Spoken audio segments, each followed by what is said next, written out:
আদম আলাইহিস সালামকে আমার আল্লাহ জান্নাতে ঢুকায় দিল। জান্নাতের ভিতরে আদম নবী, যেখানে কোনো কিছুর অভাব নাই। ও ভাই আমার দিকে তাকান, জান্নাতে খানার অভাব, খাটের অভাব, বিছানার অভাব, বালিশের অভাব, কামরার অভাব। জান্নাতীদের হাগামুতা আছে, জান্নাতীদের পেটে ব্যথা আছে, জান্নাতীদের মাথা ব্যথা আছে, জান্নাতীদের কোনো অসুস্থতা নাই। জান্নাত এমন একটা জায়গা, আল্লাহ পাক রব্বুল আলামিন বলে সালামুন কাওলাম মির রাব্বির রহিম।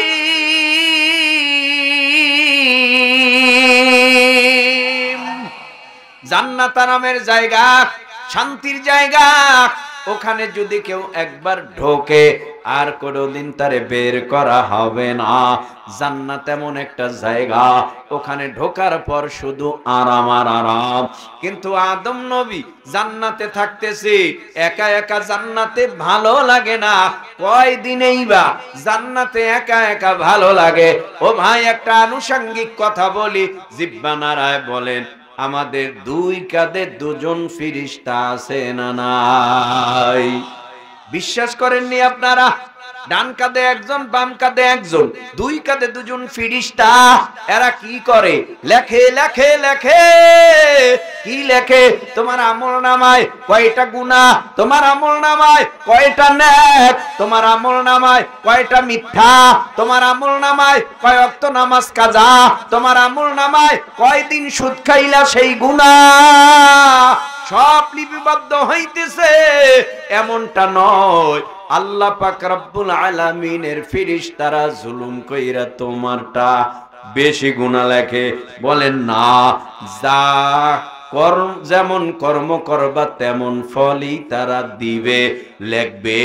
এমনটা হবে না জুলুম কইরা তোমাকে জাহান্নামে ফালাবে। এরে আল্লাহর বান্দারা, দুই কাঁধে দুইজন ফেরেশতা আছে, কিরামান কাতিবিন, কিন্তু এরা লিখতেছে। কিন্তু আল্লাহ আমাদের প্রত্যেকের নারী পুরুষের অন্তরের ভিতরে একটা অন্তর দিয়েছে। এই অন্তরের খবর, কলবের খবর দুনিয়ার কেউ জানে না। ফেরেশতা মুনকার নাকিরও জানে না, কিরামান কাতিবিনও জানে না, আজরাইল মিকাইল জিব্রাইলও জানে না, দুনিয়ার কোন ফেরেশতারা জানে না। অন্তরের খবর যিনি জানে, জিহ্বা নাড়াইয়া উঁচু আওয়াজে বলো ভাই, তার নাম কি? ওয়া আসিররু কাওলাকুম আও ইজহারু বি ইন্নাহু আলিমুম বিযাতিস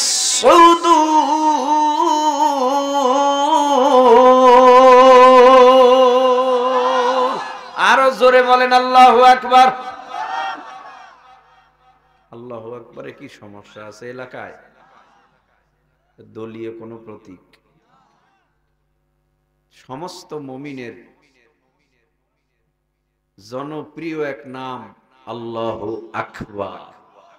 মুমিনের সবচেয়ে প্রিয় নাম আল্লাহ। কিন্তু এই আওয়াজটাই বেঈমানের কাছে আতঙ্ক।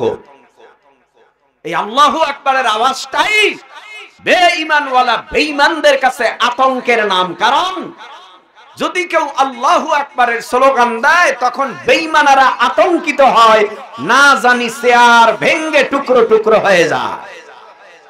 এটা বড় সবচেয়ে বড় পাওয়ারফুল।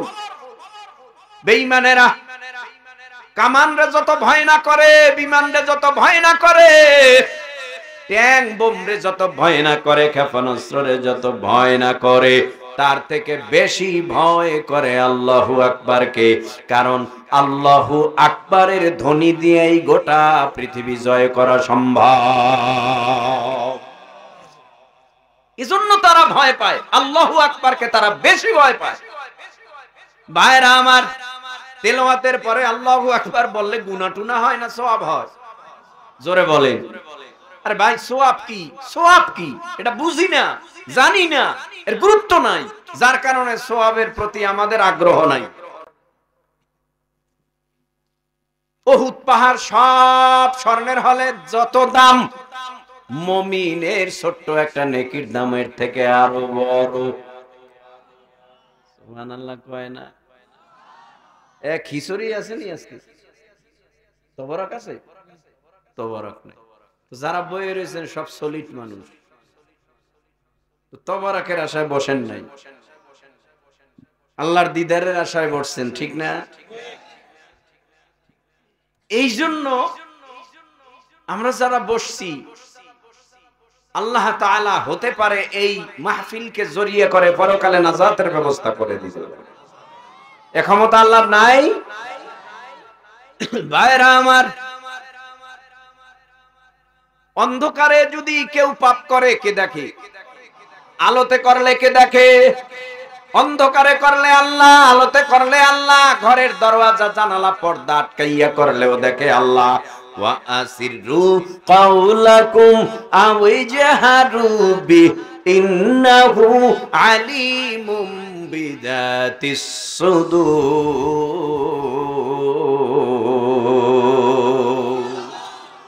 আল্লাহ পাক রব্বুল আলামিন অন্তরের খবর রাখেন।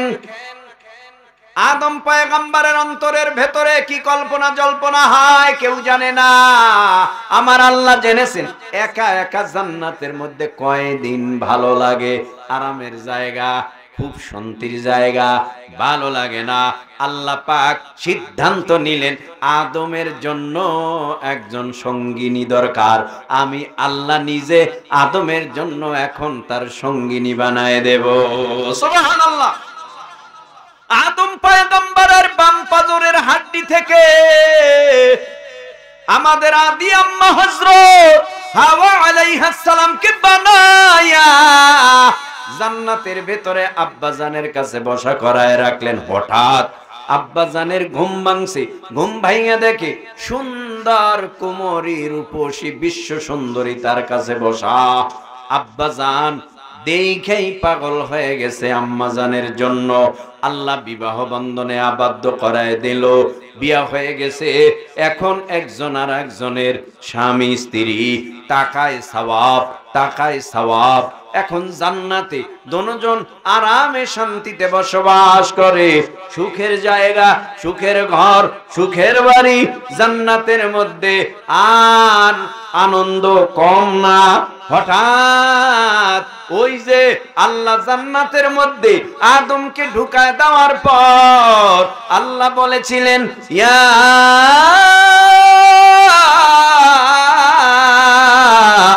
আদম উসকুন আনতা ওয়া যাওজুকাল জান্নাতা ওয়া কুলা মিনহা রাগাদান হাইসু শি'তুমা ولا تقربا هذه الشجرة فتكونا من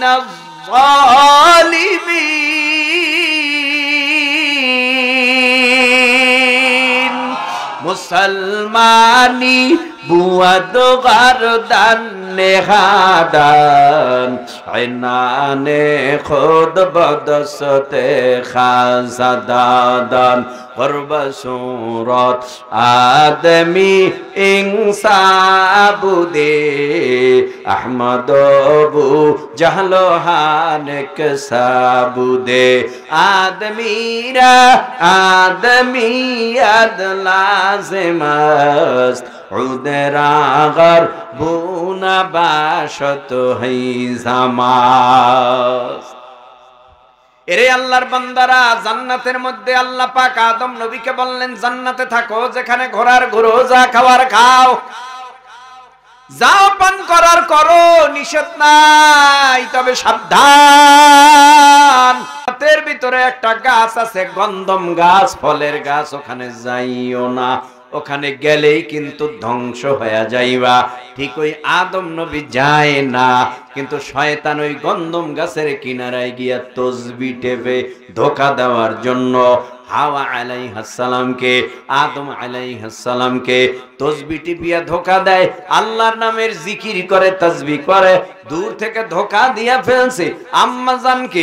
আম্মা জান গিয়া দেখতেছি ওখানে কান্না করে, ওখানে শয়তান আল্লাহর কাছে দোয়া করে। কি ব্যাপার? যাকে যেইভাবে ধোঁকা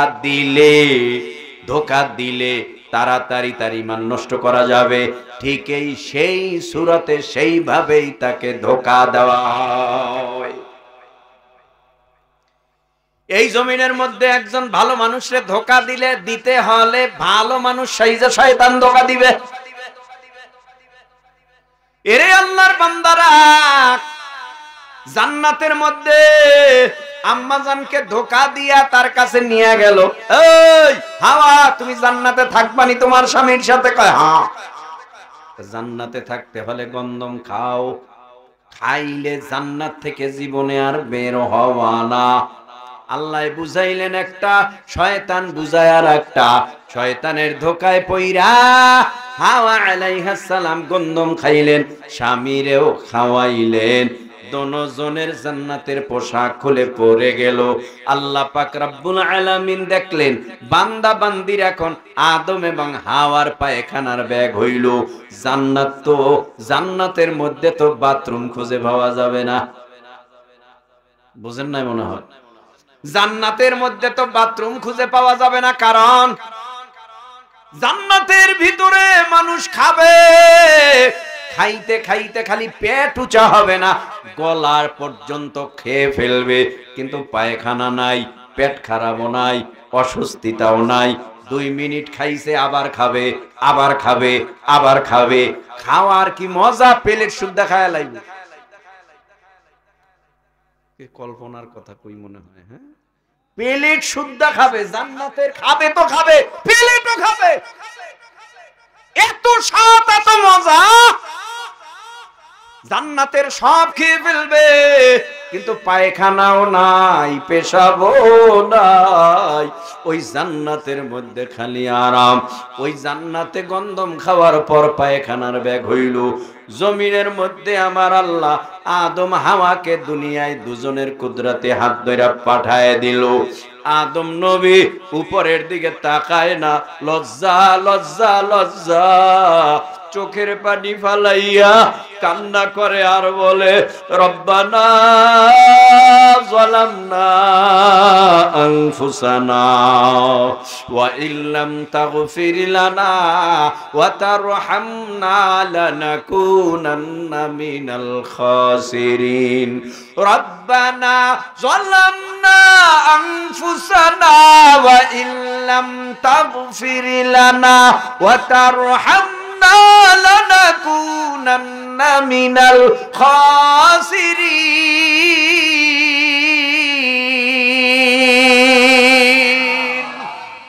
আল্লাহ পাক রব্বুল আলামিনের পয়গম্বর আদম নবী বলে, রব্বানা যালামনা, হে রব জুলুম করেছি আনফুসানা, নফসের সাথে।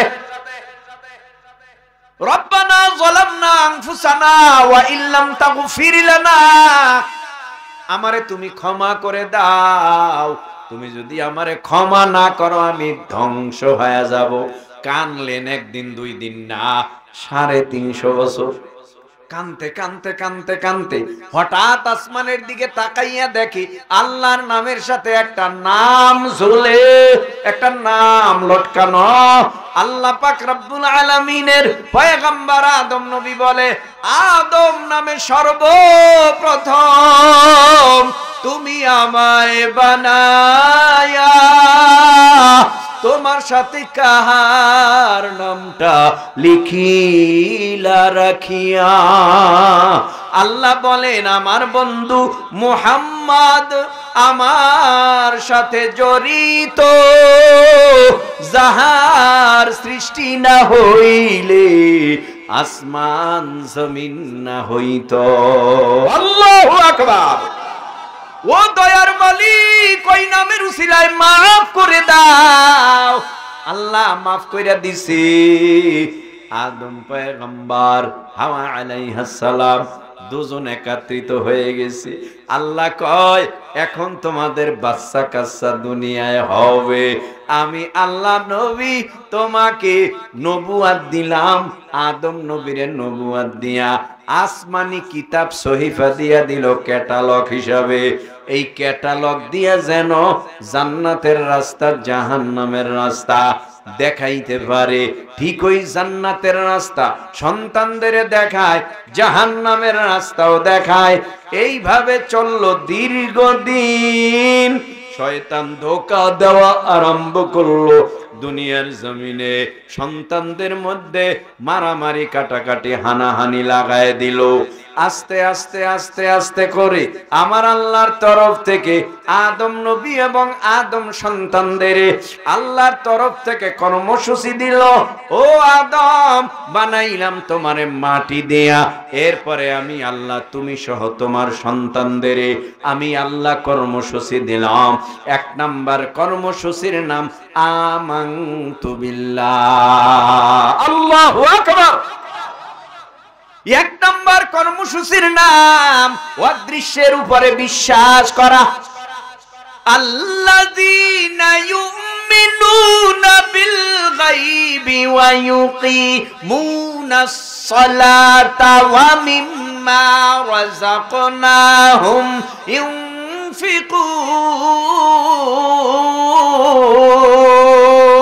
ইউনফিকুন।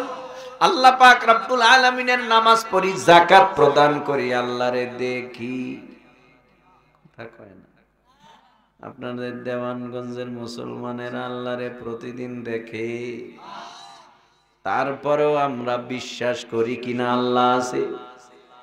আমরা বিশ্বাস করি আল্লাহ আছে, এটার নামই হলো ঈমান।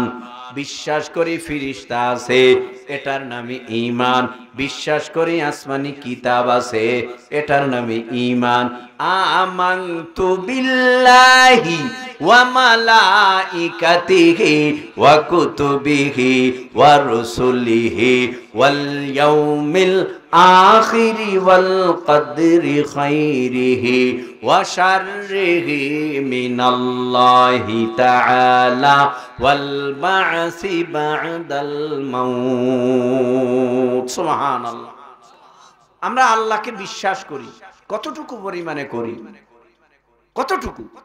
মসজিদে গেলে আল্লাহর বিশ্বাসটা একটু বাড়ে, বের হইলে আবার থাকে না। নামাজে আমরা আল্লাহু আকবার বলে তাকবীরে তাহরিমা বাঁধলাম, এটা সুন্নাত, ওয়াজিব না ফরজ? তাকবীরে তাহরিমা নামাজে বাঁধা কি? ফরজ। এখন দুনিয়ার কোনো খেয়াল আসেনি? না। ইন্নী ওয়াজ্জাহতু ওয়াজহিয়া লিল্লাযী ফাতারাস সামাওয়াতি ওয়াল আরদা হানিফান ওয়া মা আনা মিনাল মুশরিকিন। আমি মুতাওয়াজ্জিহ হইলাম কার দিকে? জোরে বলেন। আল্লাহর দিকে মুতাওয়াজ্জিহ হইয়া এরপরে তাকবীরে তাহরিমা বাঁধলাম। তাকবীরে তাহরিমা বাইদেই আমরা সানা পড়লাম, আল্লাহর প্রশংসা করলাম, আল্লাহর পবিত্রতা বর্ণনা করলাম।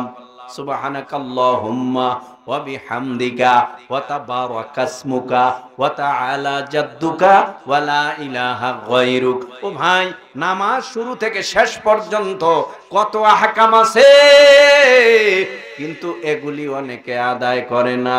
শুধু সিজদা রুকু দিয়া তাড়াতাড়ি নামাজ সাইরা গিয়া বাসায় যাইয়া কি করে? পরের জমি ঠেইলা নিজের জমি বাড়ায়। প্রশ্ন হতে পারে, হুজুর নামাজি গো আপনি এমন খারাপ বললেন। আরে ভাই, তোমার নামাজই তো হয় না, তুমি খারাপের থেকে বাঁচবা কিভাবে? আল্লাহ বলে ইন্না সলাতা তানহা আনিল ফাহশাই ওয়াল মুনকার। নিশ্চয়ই নামাজ তোমাকে গুনার কাছ থেকে ফিরায় রাখবে। কি নামাজ পড়ো তুমি? গুনার কাছ থেকে ফিরতে পারলা না, মিথ্যার থেকে ফিরতে পারলা না, পরকে ঠগাইতে তুমি সোজা, কোনো চিন্তা করো না, পরের জমি ঠেলো। তুমি কি নামাজ পড়ো, এখনো তুমি সুদ ছাড়তে পারলা না। তুমি কি নামাজ পড়ো ও নামাজি, এখনো ঘুষ ছাড়তে পারলা না। ও নামাজি, এখনো পরনিন্দা ছাড়তে পারলা না, গীবাত ছাড়তে পারলা না, তুমি অন্যায় অপরাধ ছাড়তে পারলা না। আল্লাহ তো বলল নিশ্চয়ই নামাজ তোমাকে গুনার থেকে ফিরায় রাখবে, কিন্তু তুমি নামাজও পড়ো গুনাও করো। তাহলে কি তোমার নামাজের দোষ না নামাজির দোষ? কার দোষ? ওই যে বললাম সানা ভরে না, পারে না। আল্লাহু আকবারের জায়গায় আল্লাহু আকবার কয়। রাগ করেন? হ্যাঁ, করবেন কি? এই যে মাদ্রাসা, মাদ্রাসা কেন দরকার? ছোট ছোট বাচ্চারা জানাজা পড়াইতে পারে, ছোট ছোট বাচ্চারা কিভাবে ইকামত দিতে হয়, আজান দিতে হয় তা পারে। কিন্তু সমাজের মধ্যে এমন হালাত হয়ে গেছে, ইমাম সাহেব আছে, মুয়াজ্জিন নাই, সভাপতি, সেক্রেটারি, ক্যাশিয়ার তিনজন মসজিদে হাজির। সভাপতি সাহেবরে ইমাম সাহেব কয় ইকামত দেন। সভাপতি সাহেব তো ইকামত বুঝে না, জানে না। কি ব্যাপার? ইকামত দিতে গেছে, আল্লাহু আকবার আল্লাহু আকবার বলে ইকামত দিতেছে, আশহাদু আল্লা ইলাহা ইল্লাল্লাহ উল্টা পাল্টা শব্দগুলি উচ্চারণ করতে পারে না। শেষ পর্যন্ত যখন কদ কামাতিস সালায় চলে গেল, তখন উচ্চারণই করতে পারে না, আওয়াজ দিয়া বলে কদ কামাদিস সালাহ, কদ কামাদিস সালাহ। আসেনি সমাজে? আপনাদের এলাকায় নাই? এত শিক্ষার হার। একজন মসজিদের সভাপতি, একজন ক্যাশিয়ার, একজন সেক্রেটারি, তার তো উচিত ছিল এমন হওয়া, মসজিদের ইমাম মুয়াজ্জিন না থাকলেও আমি ইকামত দিমু, আমি নিজে ইমামতি করব। কোথায়? কারণ ওই যে আমাদের মেধা শূন্য হয়ে গেছে। টাকাওয়ালারে সভাপতি বানাইতে হইব, তাহলে সমাজের মধ্যে দাম পাওয়া যাবে। সেক্রেটারি তারে বানাইতে হইব, ক্যাশিয়ার তারে বানাইতে হইব। সে হাজি সাহেব মানুষ, নামাজ না পড়লে কি হইব? হস্ত করছে। এইরকম হালাত। রাগ করতেছেন বুঝি? ভাই খারাপ না, ভালো কথা শুনাইতেছি। এ কথাগুলি দরকারি কথা। কপালে দাগ পইরা গেছে। যদি বলেন সুদ খাননি, কয় আগের থেকে কমায় দিছি। সুদ খায় কিন্তু আগের থেকে কমায় দিছে। তার মানে আমি প্রায় সময় বলি, আপনাদের দেশে প্যাডের থেকে যেই ময়লাটা বাথরুমে গেলে পরে ওইটারে কি কয়? গু। কি কয় ওটারে? আপনাদের দেশে কি কয়? গু। গু শুকাইছে, শুকাবার পর যদি কেউ কয় যেহেতু শুকাইছে মজার জিনিস, তো উপরেরটা খাই, নিচে না একটু ভিজা টিজা আছে। গু খাওয়া উপরেরটাও যেই অপরাধ, নিচেরটাও সেই অপরাধ। ভাই সুদ খাওয়া এলাকায় নাই, আমি জানি সুদের কারবার, তবে বয়ানটা চতুর্দিকে ছড়ায় যাবে, এজন্য আমি বলতেছি সুদের কথা। রাগ করবেন না। সুদ খাওয়া কত বড় অপরাধ! সবচেয়ে ছোট অপরাধ, বড় অপরাধের সবচেয়ে ছোট অপরাধটা হলো মার সাথে সহবাস করা। এরপরও আমগো কইব এই হুজুরকে দাওয়াত দিতে কইছি, কি দরকার আছে? আগের কথাই তো ভালো ছিল, এটা আনলো কেন? এটা বলে কেন? এই দায়িত্ব তোমার না, এই দায়িত্ব প্রত্যেকটা মুমিন মুসলমান আলেমের। ঠিক কিনা জোরে বলো? কারণ তারা চায় না তুমি জাহান্নামে যাও। যে সুদ খায় ঘুষ খায় তারা কি দেখতে পারে? সামনাসামনি আসসালামু আলাইকুম, দূরে গেলে ওই সুদখোর যায়। সামনাসামনি সম্মান, একটু দূরে গেলেই কয় ওই যে ঘুষখোর যায়। যখন রমজান আসে তখন তার হামতাম বাহাদুরি বাড়ে, তার থেকেও বেশি বাড়ে কুরবানির চাঁদ উঠলে। ও ভাই, আমরা যারা গরিব একটা গরু কিনতে পারি না, ওই সুদখোর ঘুষখোরের দল যাইয়া 15 লাখ টাকায় ছাগল কেনে।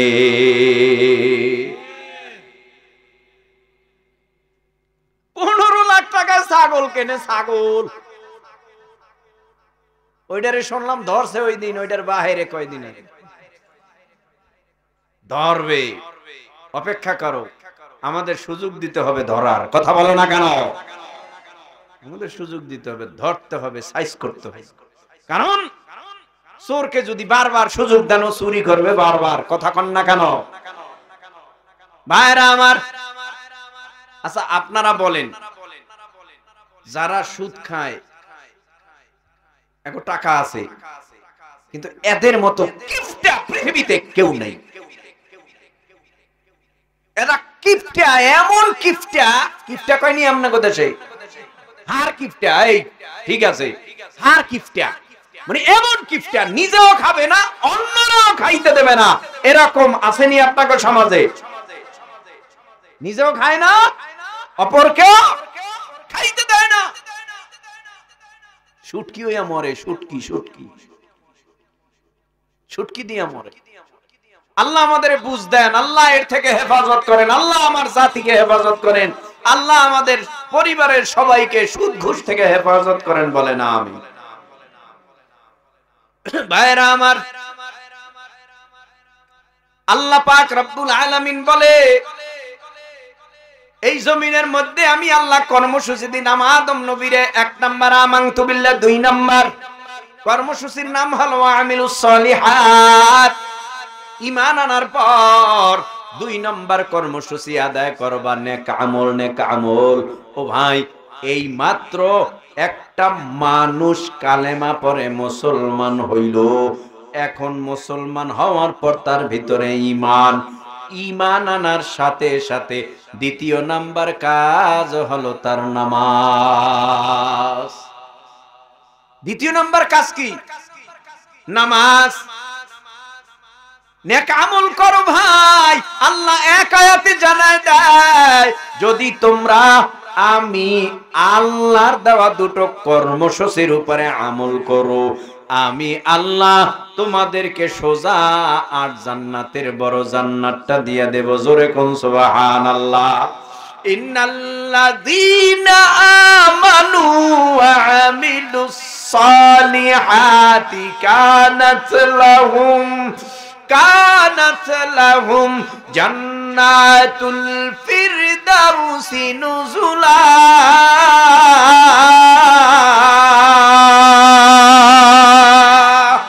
খালিদিনা ফিহা লা ইয়াবগুনা আনহা হিওয়ালা।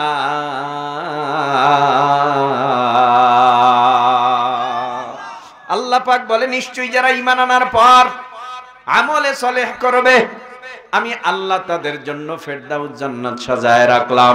তারা মরতে দেরি করবে, জান্নাতুল ফিরদাউসে ঢুকতে তারা মোটেও দেরি করবে না। এর যুব সমাজ, এজন্য আসো আল্লাহর কর্মসূচির উপরে পাবন্দী হও, আল্লাহর হুকুমের অগ্রাধিকার বেশি দাও। আমরা আল্লাহর প্রতি অগ্রাধিকার যদি বেশি দেই, আল্লাহ আমাদের উপরে নজর দিবে। এই জমিনের মধ্যে দেখবেন, যারা যত বড় বুজুর্গ তাদের চোখে তত বেশি পানি। জমিনের মধ্যে যারা যত বেশি তাকওয়াওয়ালা তাদের অন্তরে তত বেশি আখিরাতের ফিকির। কেমন ফিকির করে তারা জানেননি? রাত্রে যখন সবাই ঘুমায়া যায়, আল্লাহর ওলিরা উযু কইরা যায় নামাজ বিছায় দিয়া কান্না করে আর বলে, আল্লাহ তুমি ছাড়া আমার আর আপন কেউ নাই। এ দুনিয়ার জমিনে স্বার্থের জন্য সবাই আমারে মোহাব্বত করে ভালোবাসে, একমাত্র তুমি স্বার্থ ছাড়া আমাদের মোহাব্বত করো। ও আল্লাহ গো, তুমি আমাদের মাফ করে দাও, তুমি আমাদের মাফ করে দাও।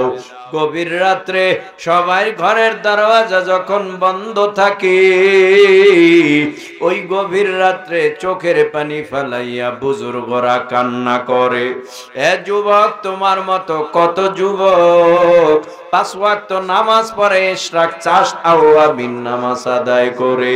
তোমার মতো কত যুবক গভীর রাত্রে তাহাজ্জুদে দাঁড়ায়া দাঁড়ায়া মনোবাক্যে আল্লাহর দরবারে কান্না করে আর বলে, আমার মতো গুনাহগার আর কেউ নাই। ও আল্লাহ, তুমি আমারে মাফ করে দাও। এক জাররা পরিমাণ গুনাহ নিয়ে যদি ওই কবর জগতে যায়, ওই কবর হয়ে যাবে জাহান্নামের আগুনের গর্ত। মিনহা খলাকনাকুম ওয়া ফিহা নুঈদুকুম।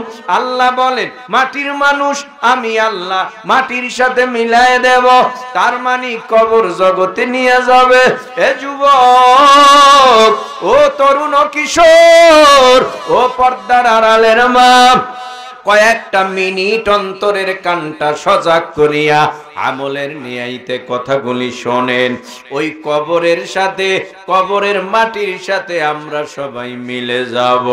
হাড্ডিও তালাশ করে পাওয়া যাবে না। ওই কবর জগতে যদি যারা পরিমাণ গুনাহ নিয়াও যায়, ওই কবর কি হবে জানো? নবী বলেন, 2 অবস্থার এক অবস্থা হবে কবর।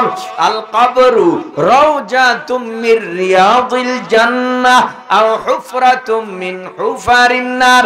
কবর হবে নেককার ও ঈমানদারের জন্য জান্নাতের বাগান, গুনাহগারের জন্য কবর হবে জাহান্নামের আগুনের গর্ত। ওই কবরের মধ্যে শো শো শো শো করে জাহান্নামের কালো কালো সাপ কবরে জমা হইয়া কমরে গলায় পায় পেঁচাইয়া কামড়াতে থাকবে, ভাগার কোনো উপায় নাই। একজন ফিরিস্তা কবরে আসবে গুরজ হাতে। তিনি অন্ধ, বয়রা, বোবা, কথা বলতে পারবে না, চোখেও দেখবে না, কানেও শুনবে না, বলতেও পারবে না। নবী বলেন, কেন অন্ধ, কেন বোবা, কেন বধির? মুহাদ্দিসিন একরামরা বলেন যে অন্ধ করিয়া এজন্য হাতে গুরজা দিয়া পাঠাবে, যদি মা মাইরের পরে তার নজর তার দিকে তাকায়, তার দিকে পড়িয়া যায়, মায়া লেগে যেতে পারে। এজন্য ফিরিস্তাকে অন্ধ করে কবরে পাঠাবে, যেন নজরে নজরে মায়াটা না লাগে। আবার কেন বয়রা করে পাঠাবে? গুরজা দিয়া যখন পিটাবে তখন কবরের মধ্যে এমন জোরে আওয়াজ দিবে আর কান্না করবে, এই আওয়াজটা যেন ফিরিস্তার কানে না যেতে পারে। এজন্য বয়রা করে কবরের মধ্যে পাঠাবে, অন্ধ করে পাঠাবে, বোবা করে পাঠাবে। কথা আদান প্রদান করলে তাহলে তো মায়া লাইয়া যায়। বলবে, ভাই আমারে মাফ করো, আমারে মাফ করো, আমি অন্যায় করেছি, অপরাধ করেছি, আর করব না, আমারে মাফ করে দাও। কিন্তু যতবার এই চিল্লাবে আর কথাও এই ফিরিস্তা বলবে না। মারের উপরে মার, ওই কবরের 2 পার্শ্বের মাটির চাপ সহ্য করার ক্ষমতা হবে না। আল্লাহ বলবে, এই নাফরমান দুনিয়ার জমিনে ফজর, জোহর, আসর, মাগরিব, ইশা 1 ওয়াক্ত নামাজও পড়ে নাই, এই বান্দা আমি আল্লাহর অবাধ্য, কবরে আসছে, দেরি করিও না, জাহান্নামের আগুন ওর শরীরে ধাউ ধাউ ধাউ ধাউ করে জ্বালাইয়া দাও। জাহান্নামের আগুন জ্বালাইয়া দিবে, কবরে পিটাবে, সাপ বিচ্ছু জড়াইয়া ধরবে, ওই কবর থেকে ভাগার কোনো উপায় হবে না। ও যুব সমাজ, আখিরাতের যত ঘাটি আছে, প্রথম ঘাটির নাম হলো কবর। এই কবরে যদি কেউ ধরা খায়, আখিরাতের সব ঘাটি ঘাটিতেই সে ধরা খাবে। এই কবরে যদি কেউ নাজাত পায়, আখিরাতের সব ঘাটিতে সে নাজাত পাবে। এই জন্যই তো সাহাবায়ে কেরামের মধ্যে 10 জন সাহাবী জান্নাতের টিকিট পেয়েছে।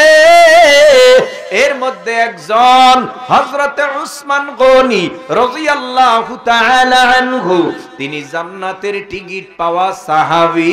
জান্নাতের টিকিট পাওয়ার পরেও কান্না করে, কবর দেখলে ফুফাইয়া ফুফাইয়া কাঁদে। সাথীরা বলে, কাঁদেন কেন? আপনি আখিরাতের বয়ানে এত কাঁদেন না, জাহান্নামের বয়ানে কাঁদেন না, হাসরের বয়ানেও আপনি এত কাঁদেন না, কবর দেখলে এত কাঁদেন কেন? হযরতে উসমান গনি রাদিয়াল্লাহু তাআলা আনহু বলতেন, ও ভাই, আখিরাতের যত ঘাটি, প্রথম ঘাটির নাম কবর। এই কবরে যদি আল্লাহ মাফ করে, সব ঘাটিতে মাফ পাওয়ার আশা আছে। কবরে যদি মাফ না পাই, সব ঘাটিতে মাফ পাওয়ার আশা নাই। সমস্ত সাহাবীরা কান্দে। এই জমিনের মধ্যে কত আল্লাহ ওয়ালারা কান্না করেছে। ও ভাই, আমাদের বরিশালে চরমনাই, ওই চরমনাইয়ের একজন শায়েখ কুতুবুল আলম সৈয়দ ফজলুল করিম রহমাতুল্লাহ আলাই, তার জীবদ্দশায় আমি নিজে দেখেছি, কান্না ছাড়া কোনো কথা ছিল না। কান্নার বয়ান, কান্নার বয়ান, জান্নাত জাহান্নামের বয়ানে ফুফাইয়া ফুফাইয়া কান্না করেছে। কবরের কথা বলে কান্না করেছে, আর বলেছে, মাওলা, ওই কবরে আমি একা একা কেমনে থাকবো? ও তার জীবনটা কান্না করেই চলে গেল। খাঁটি আল্লাহওয়ালারা কান্না করে বিদায় হয়েছে। তোমার আমারও দুনিয়ার জমিনে বেশি বেশি আল্লাহর ভয়ে, জাহান্নামের ভয়ে, পরকালের ভয়ে কান্না করতে হবে। কারণ আল্লাহই বলে, ফালইয়াদহাকু কালিলান ওয়ালইয়াবকু কাসীরা, বেশি বেশি করে কান্না কর, কম কম করে হাস। এই দুনিয়ার জমিনে যারা বেশি কান্না করবি আল্লাহর ভয়ে, মরণে তাদের কোনো চিন্তা নাই। ইন্নাল্লাযীনা ক্বালু রাব্বুনাল্লাহু সুম্মা ইসতাকামু তাতানাজ্জালু আলাইহিমুল মালাইকা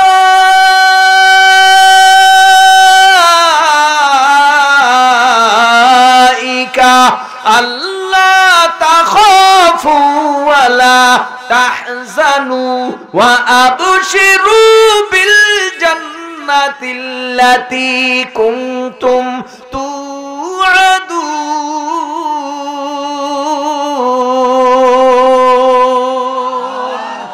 মরণের সময় চিন্তা নাই। রহমতের 500 ফিরিস্তা নিয়ে আজরাইল জান কবজ করার জন্য আসবে।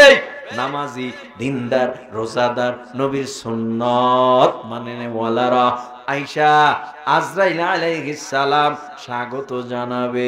মারহাবা মারহাবা, তোমার জান কবজ করার জন্য আসছি আমরা, সাথে রহমতের ফিরিস্তা 500। আয়েশা বলবে কি জানো? আল্লাহ তাখাফু, তোমার কোনো ভয় নাই, ওয়ালা তাহজানু, তোমার কোনো চিন্তা নাই, ওয়া আবশিরু বিল জান্নাতিল্লাতী কুনতুম তুআদুন, তুমি যেই জান্নাতের জন্য আল্লাহর কাছে আকাঙ্ক্ষায় ছিলা, আর আল্লাহও যেই জান্নাত তোমারে দেওয়ার জন্য অঙ্গীকারবদ্ধ হয়েছিল, এই দেখো তোমার সামনে জান্নাত। যখন জান্নাতের নেয়ামত তুলে ধরা হবে, তখন লা ইলাহা ইল্লাল্লাহু মুহাম্মাদুর রাসূলুল্লাহ সাল্লাল্লাহু আলাইহি ওয়াসাল্লাম কালিমা পড়তে পড়তে এই আল্লাহর বান্দা বান্দি জান্নাতের মেহমান হয়ে যাবে। ভাই, বোতলে বিষ ঢাললে মধু পড়বে। বিষের বোতলে বিষ। আমার অন্তরের মধ্যে যদি থাকে দুনিয়া দুনিয়া দুনিয়া দুনিয়া দুনিয়া, আজরাইল যখন কায়েদ করবে জমিনে, তখন জবান থেকে দুনিয়া দুনিয়া বের হবে। আর যারা জমিনের মধ্যে আল্লাহ আল্লাহ আল্লাহ আল্লাহ আল্লাহ আল্লাহ আল্লাহ, ও ভাই পইরা গেছে আল্লাহ, হঠাৎ কইরা বিপদ আইছে ইন্নালিল্লাহ, হাঁটতেছে হঠাৎ হোঁচট খেয়ে পড়ে গেছে আল্লাহ ইন্নালিল্লাহ, ঘুমাইতে গেছে, ও ভাই যত বিপদ আর মুসিবতেই হোক না কেন জবান থেকে বের হয়ে যায় আল্লাহর নাম। এ আমাকে যদি আজরাইল কায়েদ করে শোয়াইয়া দেয়, তখন আমার আপনার জবান থেকেও বের হয়ে যাবে আল্লাহু আল্লাহ। তাহলে কার সাথে বেশি মহব্বত রাখতে হবে? জোরে জোরে জোরে। অনেক কথা বলার ছিল, অনেক কথা বলেছি, আরো কথা জীবদ্দশায় শুনতে পারবেন। জীবনটাই তো আমার আপনার শোনার, আমল করা। কালো দাড়ি সাদা হয়ে গেছে, যৌবন পার হয়ে গেছে, শরীর দুর্বল হয়ে গেছে, চোখের পাওয়ার কমে গেছে, হাঁটতে পারে না, লাঠি হাতে লাগে, অন্যের সাহায্য লাগে। আমার আব্বা এক সপ্তাহ ধরে স্টক করে কথা বন্ধ, যে বাবার দাওয়াতি কাজ, দাওয়াতি মেহনত অনেক বেশি, অনেক বেশি। আজান হয়ে গেলে দোকানে মানুষ বসে থাকতে পারতো না, যে কোনো কৌশলেই হোক দাওয়াত দিয়া মসজিদে নিত। জিকির কামাই ছিল না, চরমনার মাহফিল, টুঙ্গি ইস্তেমা, বৎসরে চিল্লা, কামাই ছিল না। এই খুলনাতে চিল্লা দিয়ে আইসাই অসুস্থ হয়ে পড়ছে। দোয়া ছাড়া কোনো মেডিসিনে কাজ হবে না। দোয়া হলো সবচেয়ে বড় মেডিসিন। এখানে যারা বসছেন, তিন ধরনের ব্যক্তি যদি পান, পায়ে ধইরা হলেও দোয়া নেবেন। মনে থাকবে? কয় ধরনের ব্যক্তি? জোরে বলেন। 3 ধরনের ব্যক্তি পাইলে পায়ে ধইরা হলেও কি নেবেন? কিন্তু আল্লাহর কসম, আল্লাহর কসম, আল্লাহর কসম, বদদোয়া নিবেন না, বদদোয়া নিবেন না, কষ্ট দিবেন না। যদি কষ্ট দেন, বদদোয়া নেন, আল্লাহর কসম আজ না হয় কাল আপনি এর বদদোয়ায় পড়ে যাবেন, বিভিন্ন দিক থেকে পড়ে যাবেন। এই 3 ব্যক্তির মধ্যে নাম্বার 1 মা বাবা। মা বাবা পাইলে কি নেবেন? দোয়া নেবেন না বদদোয়া? হ্যাঁ, দোয়া নেবেন। মজলুম মজলুম মজলুম, অত্যাচারিত যিনি, তিনি মজলুম। এই মজলুম রে পাইলে কি নেবেন? দোয়া নেবেন, বদদোয়া নেবেন না। ভাই মজলুমের দোয়া কবুল হয় না, কথা কয় না। টের পাইছেন না? 17 বছর পর মজলুম দোয়া করতে করতে করতে করতে দোয়া কবুল হইছে, এমন কবুল হইছে অস্তিত্বই নেই। মুসাফির, মুসাফির 48 মাইল দূরে যদি সফর করেন কোথাও, তারে কি কয়? মুসাফির। এই মুসাফির যদি আপনার বাড়ির দরজায় যায়, যেমন ভাবেই হোক দোয়া নিবেন। যদি শুনছেন একটা জামাত আসছে এলাকায়, দোয়া নিবেন। যদি শুনছেন কোথাও থেকে কোনো আলেম আসছে বহু দূর থেকে, দোয়া নিবেন।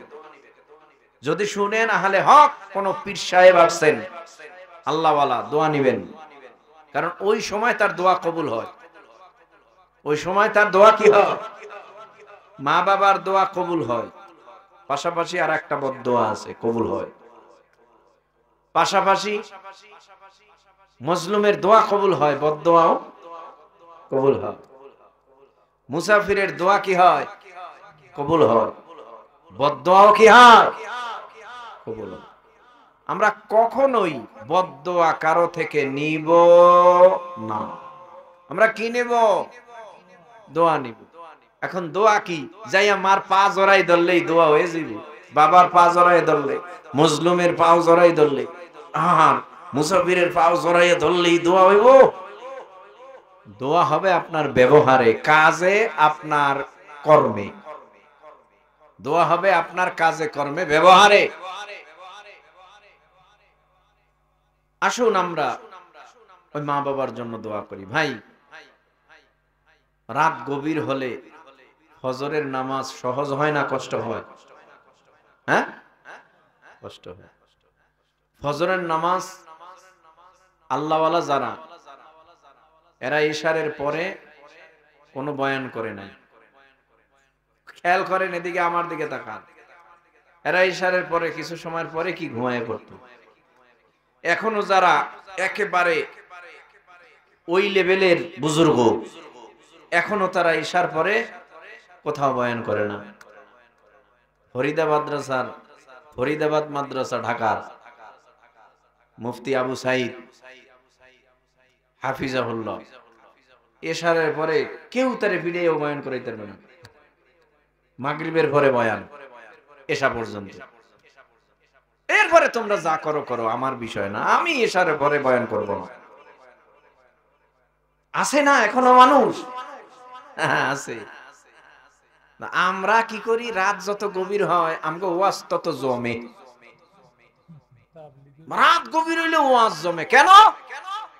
ওই যে আর চিন্তা ভাবনা, যদি সুট্টুর মারে শুনমু, সুট্টুর না মারলে বিড়ি টানতে টানতে বাসায় যামু, যাইয়া ঘুমামু, ফজর পড়মু না। নিয়ত সহি। আপনারা বলেন, এই ওয়াজের উদ্দেশ্য কি? নামাজ কাজা করা না নামাজি বানানো? উদ্দেশ্য যদি এটাই হয়, তাহলে বয়ান বেশি না, বয়ান কম, আমল বেশি। উদ্দেশ্য যদি এটা হয়, আমল কি হয়? ওই দেখেন না, বহু বুজুর্গরে কয়, হুজুর খালি 5টা মিনিট আমার মাদ্রাসায় বইবেন আর যাইবেন। বলেনি 5 মিনিট বইছি, আমার দেখা। তুই 5 মিনিটের বেশি আর বসে নাই, তখন গেছে গা। তুমি কইছো 5 মিনিটের কথা, 6 মিনিট হবে কেন? আমি তো তোমার ওই 5 মিনিটের হিসাব করে আইছি, আমার অন্য জায়গায় যেতে হবে, কাজ আছে। এখনো বহু সরল সহজ মানুষ আছে, বুদ্ধিমান, কয় আপনারে ডাইল ভাত খাওয়ামু, ডাইল ভাত, বাড়িতে দাওয়াত। গোস্ত আনছো কেন? খাবো না। মাছ আনছো কেন? খাবো না। কি আসেনি এরকম লোক? আছে। ভাই, আগের মানুষ এত সরল ছিল, আর এখন আমগো মধ্যে কি পেস? জিলাফির থেকেও বেশি পেস। কি পেস? এই পেশাপেশি বন্ধ করতে হবে, মাদ্রাসার দিকে নজর করতে হবে। একটা মেয়েকে যদি আলেমা বানান, ক্ষতি হবে না, বরং আপনার ঘরটা জান্নাত হয়ে যাবে। সুবহানাল্লাহ, সুবহানাল্লাহ। একটা ছেলেকে আলেম বানাবেন, কোরআনের হাফেজ বানাবেন, আলেম বানাবেন, মুফতি বানাবেন, মুহাদ্দিস বানাবেন। আমি তো সব সময় দোয়া করি, আল্লাহ আমার বংশের ভিতরে বড় বড় বুজুর্গ বানায় দিও। লাভ হবে কি? বংশের জন্য যখন তারা দোয়া করবে, তখন আমারে বলবে না। এজন্য আমি দোয়া করি, আল্লাহ আমার বংশের মধ্যে বড় বড় বুজুর্গ বানায় দিও। এখন দোয়া কইরা গেলে 20 বছর পরেও দোয়া কবুল হইতে পারে। তো আমার বংশে এমন একজন বুজুর্গ বড় হতে পারে, যেই বুজুর্গর নাম সারা বিশ্বে ছড়িয়ে যেতে পারে। হয় না? এরকম হয় নাই? 20 বছর পর দোয়া কবুল হইছে, 10 বছর পর কবুল হইছে, জীবনে হায়াতে কবুল হইছে, কিন্তু টের পাও নাই। দোয়া কারো ফেরত আসে না। আল্লাহর দরবারে দোয়া করলে দোয়া আজ না হয় কাল কবুল হবেই। যে এই দোয়াটা দুনিয়ায় কাজে না লাগলেও আখিরাতে তোমার কাজে লাগবে। বাবা নাই কার কার? হাত জাগান তো দেখি আপনারা। আহারে বাবা রে, হাত নামান। মা নাই কার কার? মা, হাত নামান। এই মা বাবার জন্য দিল খুলে খাস করে দোয়া করবেন। এখন দোয়া ছাড়া বিকল্প কোন রাস্তা পরকালে নাজাতের নাই।